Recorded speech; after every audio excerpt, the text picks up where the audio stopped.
అందరికీ ఎంతో టేస్టీగా, ఈజీగా ఉండే లెమన్ రైస్ అండి.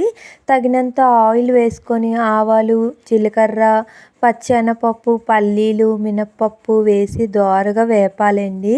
ఇందులో నాకు జీలకర్ర, కరివేపాకు లేదు. అందుకని నేను వేయలేదండి. మీరు తప్పగా ఉంటే మీ దగ్గర వేసుకొని లేకపోతే పచ్చిమిర్చి, ఎండుమిర్చి వేసుకొని కొద్దిగా దోరగా వేపాలి.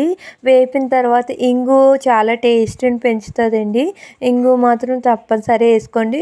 తగినంత పసుపు, ఉప్పు. నేను అన్నము వేడిగా వండేసి ప్లేట్లో చల్లారబెట్టుకున్నానండి. నిమ్మరసాన్ని ఇలాగా చల్లారిన తర్వాతే కొంచెం గోరువెచ్చగా ఉండేటప్పుడు ఇలా పిండాలండి రసం, నిమ్మరసం.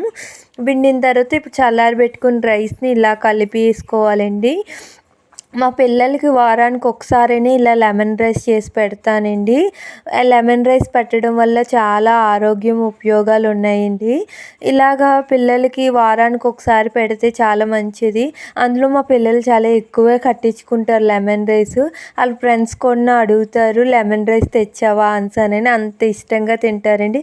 ఖాళీ చేసుకొని తెచ్చేస్తారు.